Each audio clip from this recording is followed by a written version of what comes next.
There's not one single way that the motherhood experience looks. It is truly unique for each one of us.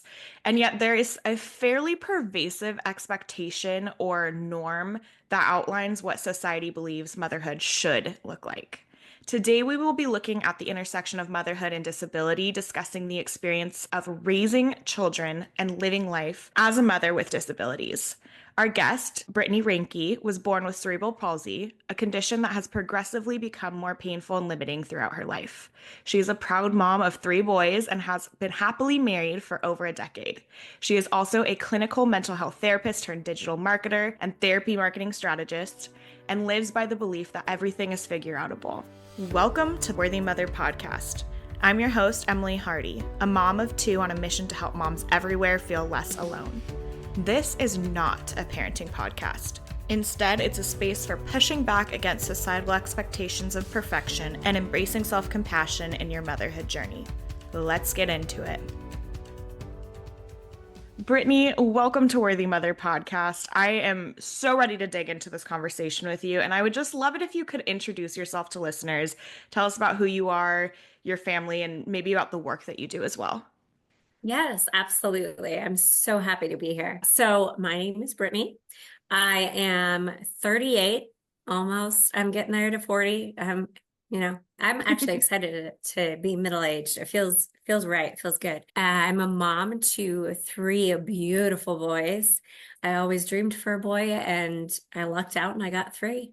I am married to a wonderful man named Kevin. We've been together for 12 years now, married for over a decade, and he's just absolutely phenomenal.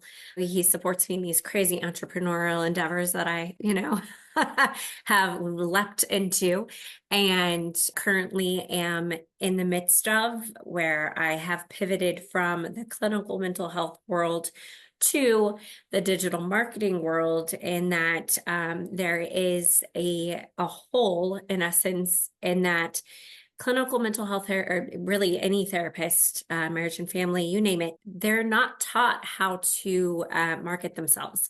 It's not something you're taught in grad school. You're taught all the counseling stuff, and then you're pushed out there. You usually go into like a clinic or into, a group practice or something like that. But then a lot of them want to eventually branch out, which is lovely and fantastic. But most of them just don't have that marketing, that business mindset to understand like what is SEO, like how do I market myself, how do I get myself noticed by people. And I live in the Kansas City area and it's super saturated with therapists. Like there's a million of them. There's a million of us. And so my job is to kind of guide them through that process and kind of help them understand like this is what you do and this is how you separate yourself from everybody else. So yeah, I've had to pivot because of my disability. I wanted to go into practice. That was my plan. But because of pregnancies, disability, and how all of that just kind of is interwoven, I've had to just kind of like figure things out. And yeah, that's been kind of my family's motto since the get-go. Everything is figure outable. And, that's just kind of my jam. Yeah, I would love to just ask you, as a mom living with disabilities, in what ways has your motherhood experience been different than the perceived norm? Whether that's like more broadly societal norms or maybe even what you expected it would look like. Sure. So I think that to kind of go from the last thing you said backwards, I always go backwards. Like when I'm talking to friends, I'm like, let me start with the last thing you said before I forget. But I didn't really have any specific expectations of what motherhood would look like because I didn't know if I was going to be able to ever have children because of my disability. Now, and I think that kind of ties into a bit of a stigma that's not really addressed often, in that the disability community, whether it's cerebral palsy, which is what I have, or, fibromyalgia or MS or whatever, whichever disability or chronic illness you have, there's a bit of a stigma in that, like, there is no one who would ever think of you as attractive or, want to have a family with you.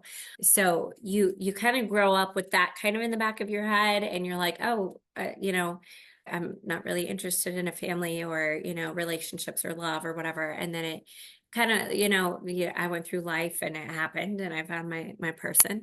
And when we started talking about having a family, it was kind of the first, like, we never really had that talk before we got married. Like, how many kids do we want? Like, blah, blah, blah.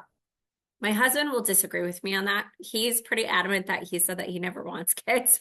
I think that's just him, like, being like, this is insane. Why did we do this? Like, and just kind of backpedaling Yeah. a little bit. I'm like, they're already here. You can't do that. Um, anyways, so I didn't really have that like specific, this is going to be like this beautiful experience or, whatever.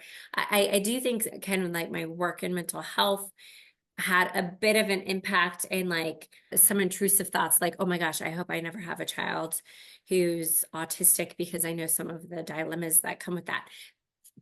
I do now, but it's figure outable. But yeah, it has definitely not met my expectations because I didn't have any. And I think that's almost a good way to go about life. I think you need to be prepared for things, but I think if you're consumed by this, like it's going to be like this beautiful picturesque. And I think social media has kind of done us a disservice of it. And like those mom influencers who, have these perfect homes and make homemade cooked meals every single night. I'm like, I don't think, like, plus your makeup is perfect, like something is Yeah. off here, something's missing, it's not correct, this isn't what real life looks like. So I think that to answer your question as a whole, my disability has affected my motherhood on both a micro and a macro level. So on the micro levels, it's a lot of things that people would never ever think about. Honestly, like when they were little itty bitty babies, it was like, okay, how am I going to get my child from the kitchen to the family room without dropping them? Right. And like every mom has like the fear of dropping their baby, but this is like a visceral, like like a real fear. Like I could actually drop my child. How am I going to carry them? Thank God for carriers. Thank God for wraps. We started out in a split level. So there were a lot fewer stairs, but I just figured out I just got to slide down on my butt. It looked ridiculous if anyone was, taking a video of that, which who would do that? It looked ridiculous, but it kept my child safe. So that's what I had to do. As they've grown up, like these little micro things that, a typical able-bodied person wouldn't think about, are like, when the weather's nice, mommy, can we go to the park? Well, so my kids are 3, 5, and almost 7. The 5 and 7-year-old I don't have to worry about, but my 3-year-old is a runner, and dude, Mhm. he's the athlete in the family. Like he could outrun probably Travis Kelsey. I don't know. I am from Kansas City, so I'm a Chiefs fan. Yeah. Sorry, Hey, I'm a everybody Taylor else. I Swift fan, know. so Okay, it's good. good, good, He's on good. my fantasy team Awesome. right now too, so all about Well, that's good. it. Awesome. Awesome. I know there's a lot of people who do not like the Chiefs right now, so I apologize to everybody. Like, I'm sorry. Anyways, yeah, so he's the runner, and I don't have the luxury of just being like the mom who can just like swoop in and like grab their kids. Like, I've watched moms do that, and I'm just like, what? Like, I want to be that mom. And so Mhm. there's a little bit of, there's this realization as you get to these different milestones that life is going to look different. I'm going to have to say no probably more often than a typical mom would have to say no. Like, I'm sorry, we can't go to the park because like normally I'll team up with a friend who can, run after my kid Yeah. for me. Or, it used to be my mom, but my dad is battling cancer. So my mom is his caretaker and he's immunocompromised right now. So there's not a whole lot of interaction we can have. So she used to be my person for like parks and stuff. And we can't really do that anymore. So I've been in a bit of a bubble since my dad got his diagnosis. And so I've had to say no a lot more often. And it's heartbreaking to watch your kids like these normalized things, and you have to explain to them why. Like, well, mommy just can't, like, if Miles starts jetting, which he will, I've seen him do it, I can't run after it. I would have to rely on some Yeah. rando mom and be like, can you run after my kid for me? Which any mom would. I know they would. I would if I was able-bodied. But, I wouldn't want to put somebody in that position. So it's a lot of like balancing grief, joy, independence. I'm a very like independent person by nature, which kind of like conflicts with the fact that I have a disability. So I have to be very vulnerable and very aware of my emotions on a day-to-day basis. And I talk a lot about how, like, living with a disability is kind of living in a chronic state of grief because of these little micro things that you're missing out on. And then, like, on this macro level, it's like, am I doing a disservice to my children, and that they're not going to be able to like create these core memories that I was able to create with like my parents or whatever. So it affects like on both like the micro and macro level for sure. And you have to just really be, I am thankful that I have my mental facilities. I don't have a cognitive disability. I would love to talk to a mom who does, because I know there are, and how they cope, with that aspect. But I'm grateful that I do have those capabilities to be emotionally mature and emotionally aware and understand that these are the cards I've been dealt. This is how I'm going to have to adapt. And hopefully my kids will be the better for it, because they're going to have learned empathy just naturally. They're going to have to learn adaptability as well via me. Yeah. And they're also going to have to, unfortunately, but fortunately, know how to care for people in a realistic way and also in like an emotional way. I've fallen in front of them before. And, my oldest kiddo who's on the spectrum, he's very high functioning, but, he sometimes he does have like inappropriate reactions to my falling, which I will confess, I'll be the first one to laugh at myself when I fall. If it's like a funny fall, if it's a painful fall, it's a little bit different. So I know that's confusing for them, and they're still so young, and they'll figure it out. And then there's, like that futuristic thinking of like, oh, 15-year-olds, 15-year-old boys, are they really going to want their mom with a cane or a walker, like coming to their school events? Are they going to be ashamed? Are they going to be embarrassed? I mean, most teenagers are embarrassed of their parents, regardless of the situation. But there's an additional factor there, which I want to be aware of. I want to be, cognizant of. And I want to honor that. And I'm very much into honoring their emotions and their feelings and their experience because of this Yeah. situation. So, Yeah. Okay. There's so much in there that I want to get into. I seriously like really good stuff. And one of the things I do want to talk about is that yeah. parenting piece of like the mindsets and messages we pass on to our children and what that looks Mm-hmm. like for you. Before we do that, I have some thoughts about what you're saying about the expectations you had going into motherhood as somebody with a disability and maybe like the lack of expectation there, not even necessarily considering it and how that kind of acts as almost, I don't want to glamorize it or like, whatever it is, but how that can almost act as a gift of like not coming into it with these expectations that are so stringent. And I know I've talked about my experience having my first son when I was 23 and it was unexpected and how like we needed so much help and just had to ask for the help because like I was going to school. It was just, it was necessary. It wasn't like oh, I can do this all by myself. And how that like having it kind of outside of the norm of what I expected to like become a mom when I was, quote, ready for it was kind of a gift. And I know I've had conversations with moms on here raising children with disabilities and how milestones, the things that we're looking for our kids to meet, and there's kind of an obsession around when you're not necessarily like holding your child to those milestones, kind of the gift that that is of like Mhm. not having the expectations. But with that, there then, like you said, can also be I don't even know if jealousy or envy are the right words, although there is probably some of that in there, but just like the knowing that even if your own expectation is different or was different than the quote norm, that it's still pretty impossible not to hold yourself to the expectation of the norm. And I hope I said that in a way that captures my thoughts. But it's really Yes. this complex, like, thing of we all have expectations of what something's going to look like. We all take in the societal standards, the societal norms.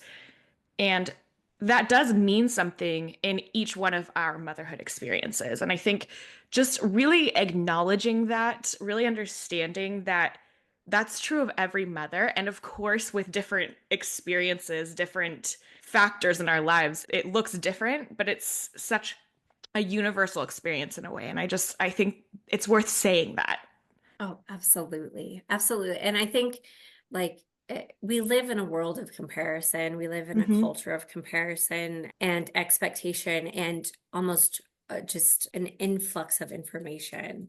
Yeah. And so my husband nor I, when we started trying to get pregnant, which the funny thing is it took 7 months to get pregnant with our first, and then the other two weren't planned and were surprises. I was like, that's weird, That. but okay.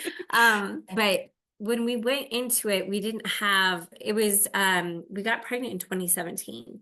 So I think it was a little bit before the really big boom of like you have to gentle parent. It's the only right way to parent, or you have to be the I'm forgetting all the different terms. There's a lot of different parenting techniques out there right now, which is another overwhelming thing. And it's Yeah. just like moms are like, well, which one do I choose? Which one's the right one? It's like religion, like which one's the right one?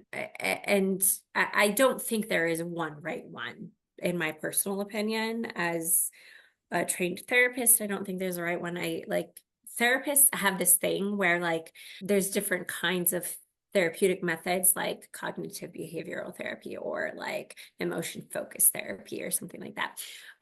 Parenting is very similar in that most therapists that you're going to talk to don't just focus on one kind of therapy. They base it off of the client Hmm. and what the client needs. Parenting is so similar. And I'm such a proponent of like not obsessing over one type of parenting methodology. I think that there's little nibbles, little bits that you can take from each kind, especially if you're a parent of more than one child, because every child is going to be different and going to need different types of parenting methodologies or skills or boundaries. Yeah. Um, and especially, you know, my kiddo who's on the spectrum, what would work for him is going to be totally different than my other two kiddos. So, and going into it without a plan, I guess you could say, sounds both naive and almost a little bit like, I don't know if I want to say like problematic. I don't know. Like, was she really like, thinking this through kind of thing? But it wasn't really a matter of I wasn't wanting it or I wasn't preparing myself mentally. It was just that I wasn't wanting to overthink it because I had, as a disabled mom, as somebody who was going to be a disabled mom, I was thinking more logistics. Hmm. How am I getting my baby down the stairs? How am I going to carry the carrot? Those carriers are so freaking heavy. How am I going to go grocery shopping with them? Like very logistic things. Hmm. That is what consumed my mind during my first pregnancy. After that, I'd kind of figured it out. My other two pregnancies weren't really focused on that because I'd kind of figured things out, figured out what worked for me. And I knew, I can do it again. But I think going into it, like there's so much pressure on mom. I mean, just I talk to my close mom friends about this a lot. There's so much pressure on moms, and moms take on whether our spouses or our partners are aware of it or not. If you're in a heterosexual, husband wife situation, I do think that moms, we do take on the emotional toll of familyhood. Yeah. It's not just parenting, it's how is my husband doing? How's my husband handling this? I don't think my husband is handling this quite right. How do I get him on the same page as me? My kiddo needs extra assistance. Like, how do I get him that extra help without not ignoring, but making my other two feel as though they're not included or they're not getting as much attention as my oldest, or, all of these things that just like consume your mind when you're trying to go to sleep at night. You're like, that's a whole thing. I think every mom should be prescribed some kind of like light, like some kind of melatonin, like mom melatonin. But yeah, it consumes your brain. It really does. And Yeah. because of how we're wired as females, I think we don't compartmentalize like men do, and we're able to take on all of those things, as well as what should I pack for lunch tomorrow, like the logistical things as Hmm. well. And I was talking to a friend of mine the other day, and this was a really interesting conversation we were having. And we were like, okay, so we have two choices. Do we address it now, like with our spouses? Do we address it now and face the risk of being disappointed now and not getting the response that we're wanting or expecting, and not getting that support or that, response of like, oh, I get what you're saying. Yeah, I will try harder. You just tell me what you need. That does not happen very often. Hmm. Or do we suck it up? Do we handle everything to the T until basically they leave the nest? And then hopefully either A, we will have forgotten how hard these years were and it will be fine and it'll just be the two of us and we'll be like, whatever. Or we will have become bitter and we will have become resentful. And so we were talking about this and we were like, I don't know which is the better option. Honestly, they both sound pretty bad. So like I think really honestly, there's such a discredit to moms who have to deal with all of this stuff. And especially like if you have a kiddo who is disabled or has some kind of like cognitive impairment or neurodivergence or anything, really anything that includes an extra level of like parenting, more appointments, more research, more, I researched the crap out of this stuff and I was trained in it. Yeah. And so I'm constantly like sending links to my husband, sending, hey, you read this book, I'll read this book, and then we'll switch, or, something like that.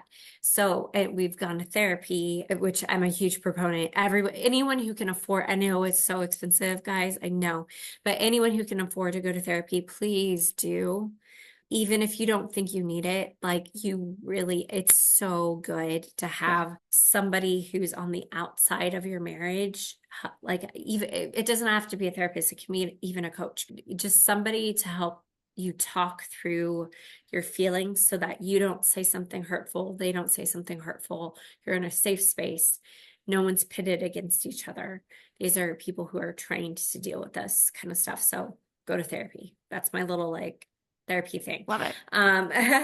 I'll get off my therapy soapbox, but yeah, I do think that there are unrealistic expectations for all moms out there, regardless of how they go into motherhood, whether it's Yeah. with a disability, without. They're single moms.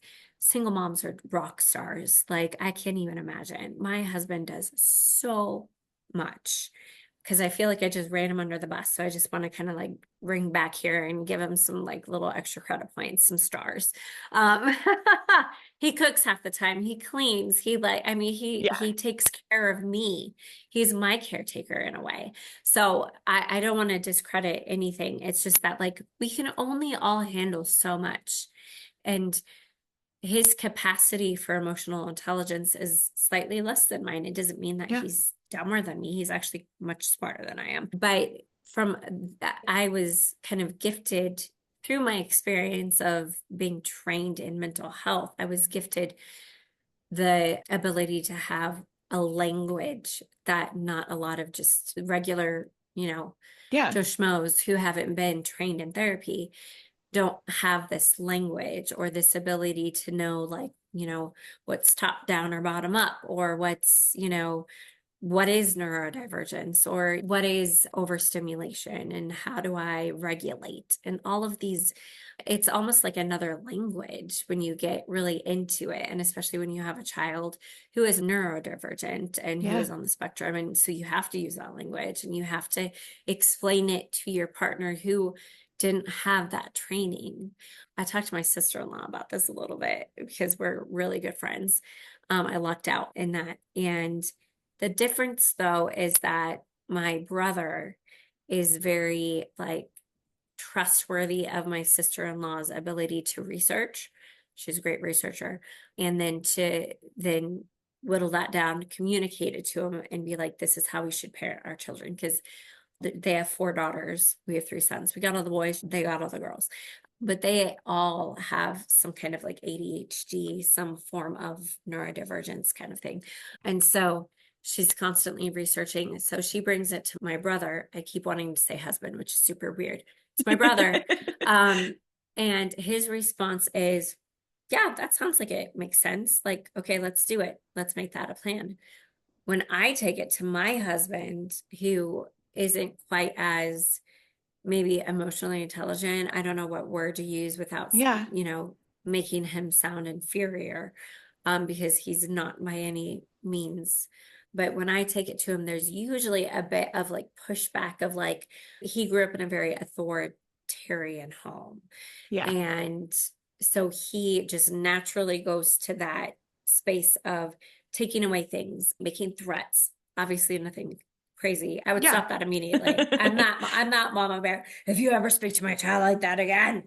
But yeah, so there's this impasse of like, because he sees certain types of like the super gentle parenting, he's very much like, that's a cop out. It's a cop out. Yeah. It's just giving your children permission to behave badly. And I'm like, well, not really. Like, if you really understand like the really core concepts behind gentle parenting, it is not that. But I can see where he's going with that based off of his experience as a child, his experience as an adolescent, and then also, supposedly not wanting to have kids. I still don't remember that conversation.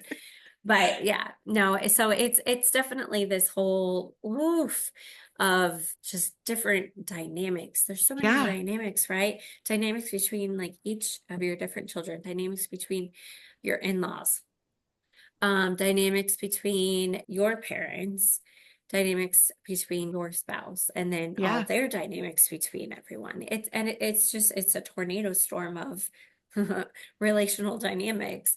And like, how do you navigate that without harming anyone? And that's my goal. My goal is not to be the perfect parent. I'm not going to be, no one is Yeah. going to be the perfect parent. I didn't have perfect parents. I had fantastic parents, but they were not perfect by any means. They made lots of mistakes and they apologize all the time still for it. And like, I get it. You did it. It's fine. That was like 35 years ago. We're good now. But that's one of the things that they gifted me with, was understanding that it's okay to mess up as a parent and it's okay to apologize Yeah. and to admit that you were wrong. Both of my parents were superb in doing that. Like, they were fantastic at teaching me that. So apologizing comes super naturally to me now because I was taught how to do it. It's just a natural, like, oh crap, sorry guys.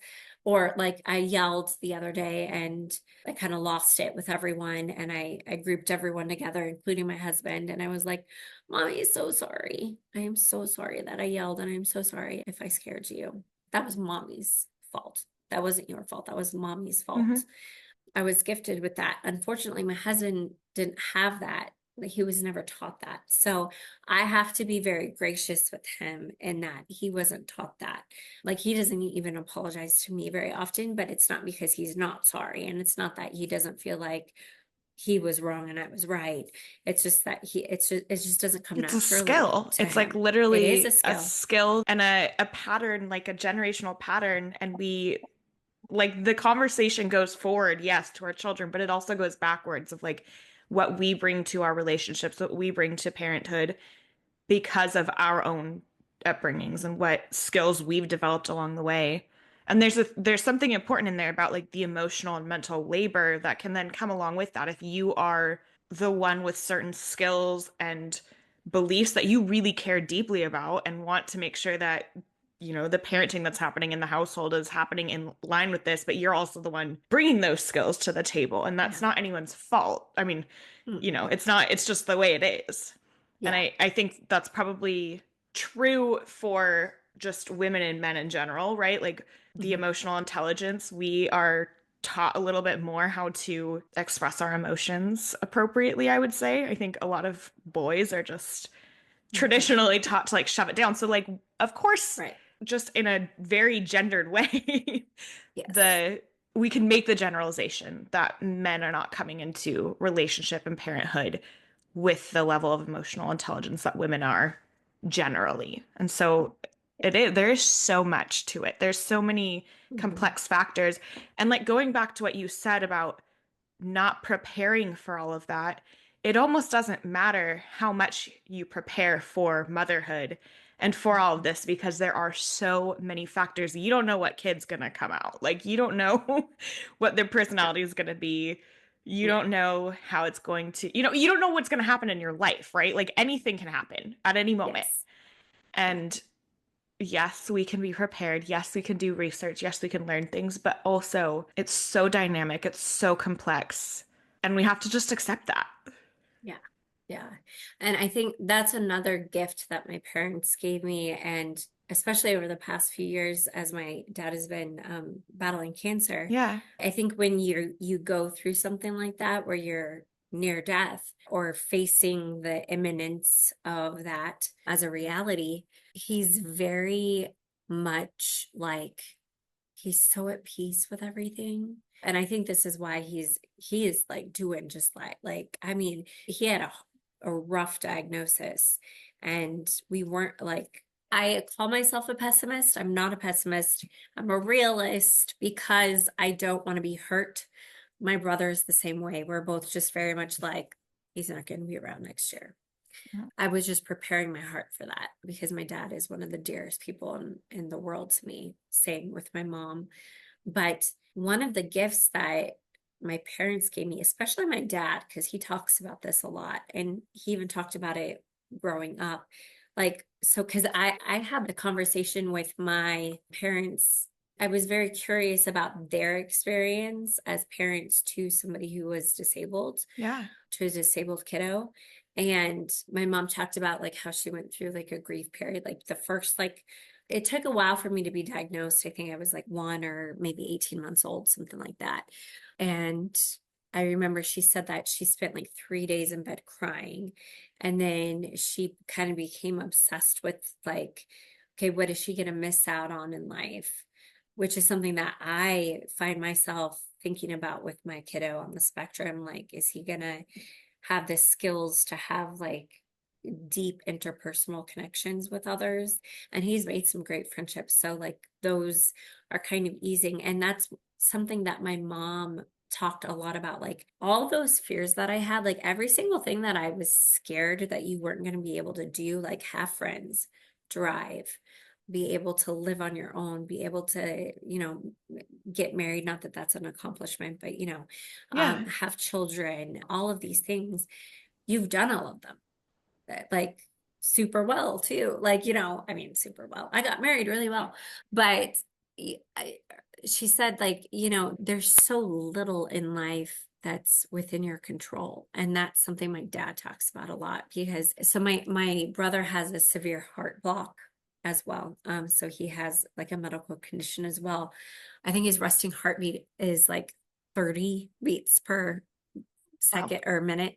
Yeah, it's really crazy. Like, he's been written up in medical journals because he's kind of a freak. No, he's fantastic. He's super fit, and he's great. He's fine.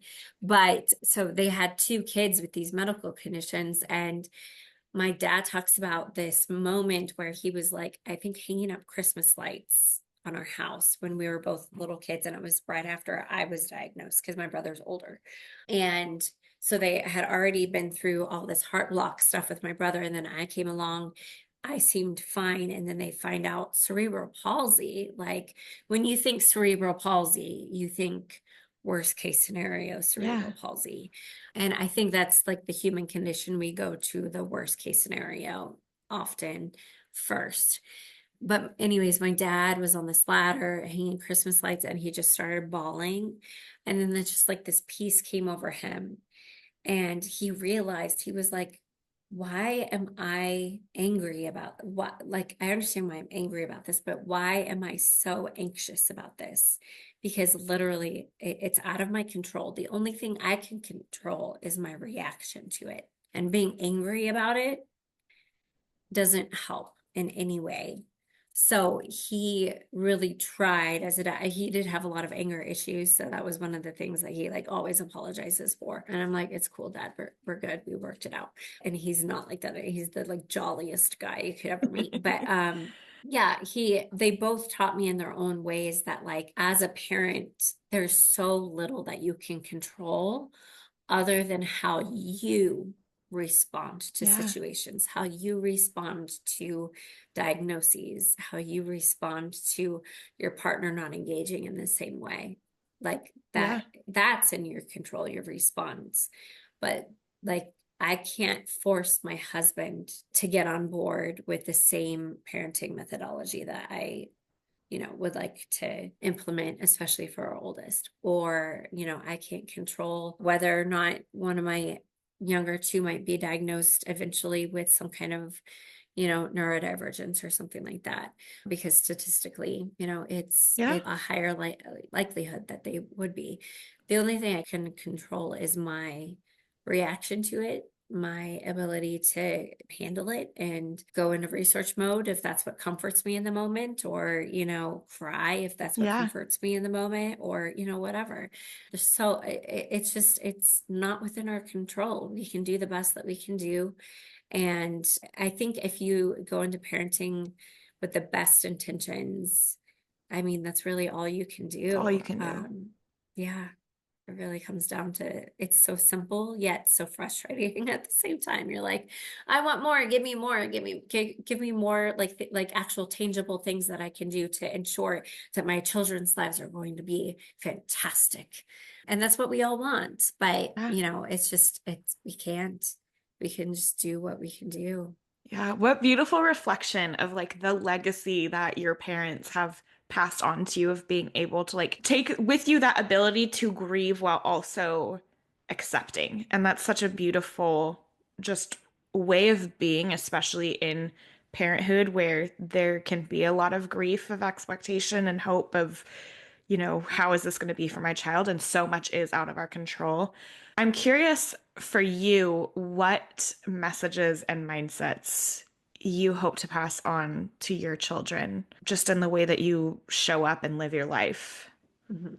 Yeah, definitely resilience Yeah. is because when people talk about me, okay, so here's the thing with disabled people. You're usually locked into one of two groups. It's either the pity group Hmm. or the you're an inspiration Yeah, group, which I think is a disservice to us as well. There's so many more interesting things about us other than our disabilities. Like, yeah, it's like anything else in this world, like sexuality or whatever. Like, there's so many more things to a person than one specific thing. You know what I mean? totally. But I was always put in this you're an inspiration thing because I grew up a singer. I started opera training when I was, I think, 12 or 13. So because I was put in the you're an inspiration box Yeah, because I randomly was gifted with this ability to sing. And a lot of people, there's another stigma that people with disabilities like can't be great singers or can't be great artists or whatever. It's another troubling thing for that community. Like you see it on like X Factor, like those big like programs where they're trying to find like and it's always those stories that go viral. So I was put in this inspiration thing because, those stories are inspirational to people yeah, for some reason. Because I'm in it, I don't understand why. Because, I'm just a person who happens to have a disability and also happens to be able to sing well. Like, why is that inspirational? Like, I mean, I had a great attitude as well. I was a very like funny kid. I was kind of the clown. I'm not really that, people change over their lifetime, and I'm definitely not the clown anymore. I don't have the energy for that in this season of life. But yeah, I think that because of my personality my gift of singing and my disability, I think there was this natural, I was propelled into this idea of like, she's so perseverant. She can just like get through any obstacle, you know? And then I went through like an eating disorder in my early 20s that almost took me out, actually. And I got through that, which is statistically really, you know, low, especially back in like the early thousands when it was really predominant. And so like I've been through so many different obstacles, I guess you could say, and I've gotten through all of them. And I do want to teach that to my kids, but I also do want to teach them a balance to that, in that, you know, you don't have to just keep like Yeah. push. Like, I want you to take a step back, and I want you to breathe, and I want you, like, I have to do that with my kiddo on the spectrum. Breathing is a big thing to help regulate him.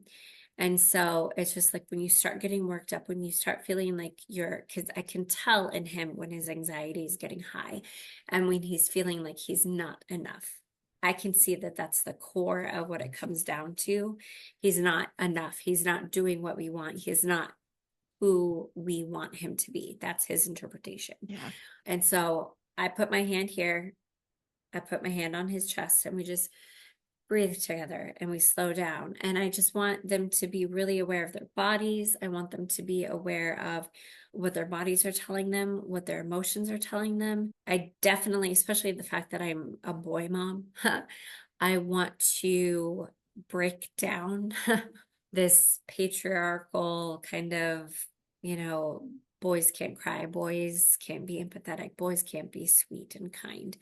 I have the kindest, sweetest husband on the planet. Like, they exist, they're capable.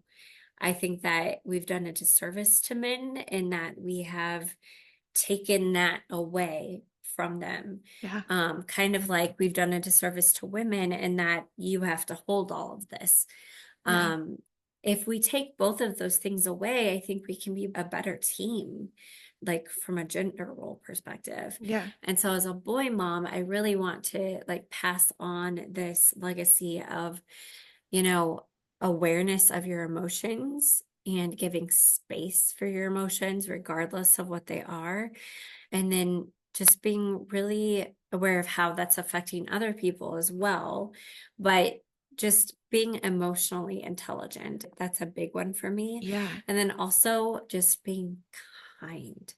Kindness, like when I went, I would say the one expectation for parenting that I had, especially when I found out I was having a boy, and then when I found out I was having a boy again, and then again, it was all about kindness, because I saw so many, oh gosh, I saw so many people. I don't think they're on my Facebook friends list anymore, honestly, because I just couldn't take it anymore.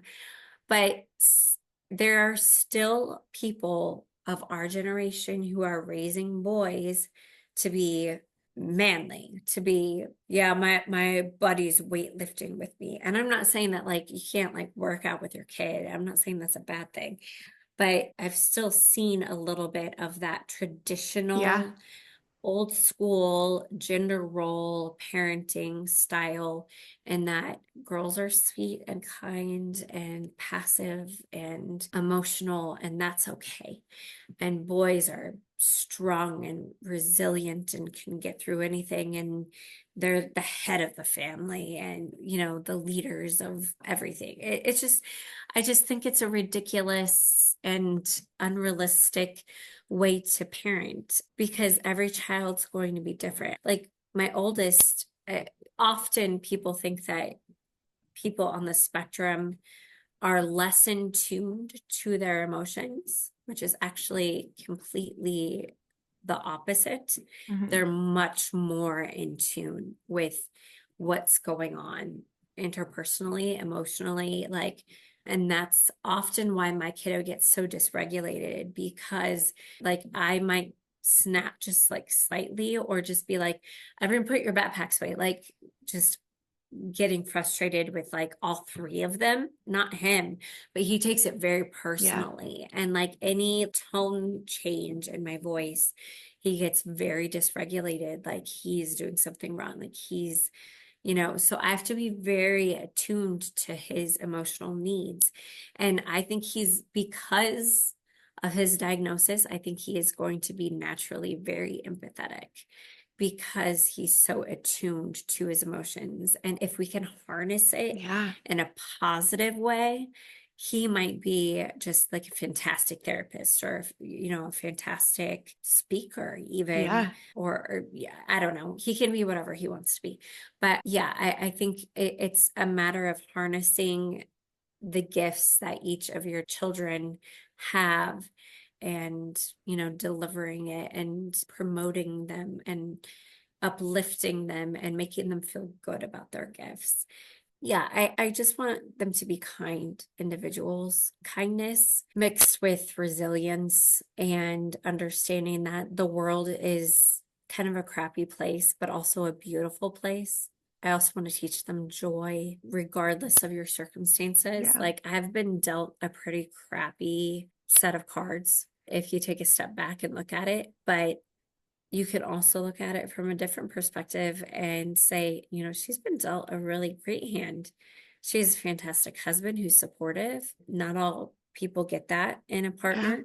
She was gifted with three beautiful children. Not all people can conceive. And I have a lot of friends who have had fertility problems. And, the fact that I got pregnant accidentally twice, I mean, I try to be careful and like not saying that a lot because there's so many women who, gosh, I wish that would happen Yeah. to me. So you can look at my situation in two different ways and which way are you going to look at it?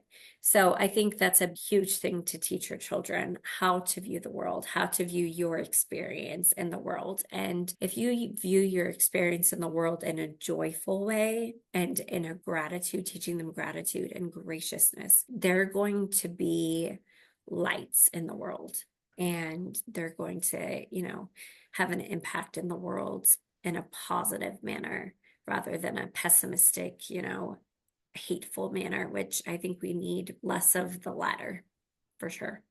Yeah. Also powerful. And as somebody with two little boys, I like feel all of that so deeply.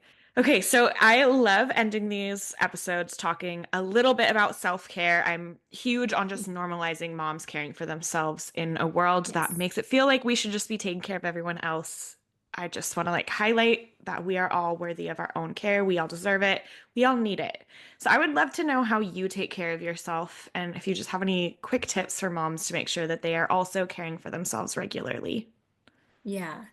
That's a hard one for me. Because self-care for me is, I would say naps. I Yeah. know it sounds so silly. I know it does. But my whole thing with self-care is that like it doesn't have to mirror anyone else's self-care. It doesn't have to be like a bubble bath or if that's your best friend's thing. It's whatever helps you. Naps get me back into order. I wake up revitalized. It's not always something that I can do because I have three kids and it's not like I can just be like, eh.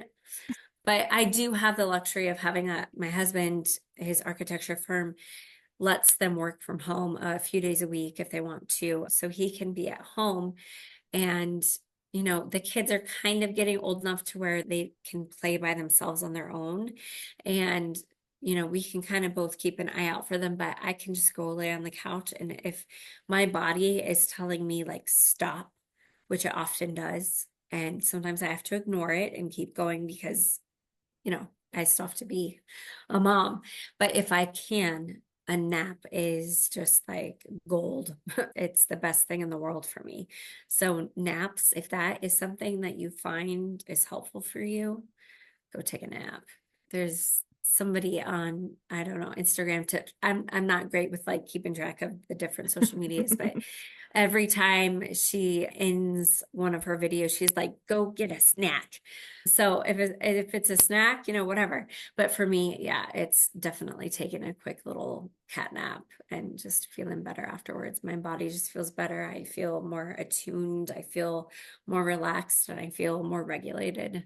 I love that. I am a proponent of naps as well. So I, Yes. Yeah. and there have definitely been times in my life where, like, for whatever reason, health circumstance, like, just dealing with extreme fatigue and the ability to like stop and take a nap when you are having a hard time getting through the day without like your eyes closing. It's like Yeah. such a gift. And to have the permission of like you can nap if you can, if Yes. circumstances allow and you can nap, like Right. you can choose to do that. Yes. That's Yeah. an awesome Listen. option for Yeah. resting and resetting. Yeah.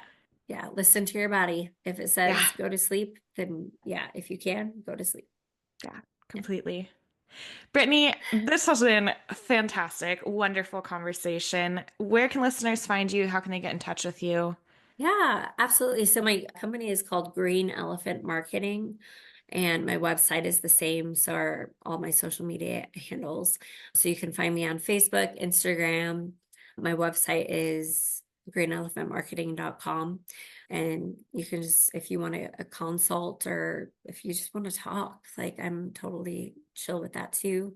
Or if you are listening and happen to be in the mental health field and need some marketing help, give me a shout. I can do a quick free consult call, and I'm just here to help people and to listen to people and to care. Well, thank you so much for being here and Yeah. sharing your story and just like really powerful messages with us all. I think taking a look at the experiences that we all individually have as mothers can be really helpful just in allowing us to give ourselves more compassion in our own journeys. So I really appreciate you being here. Yeah, absolutely. It was great. Yeah. Thank you for tuning in. You are worthy, Mama.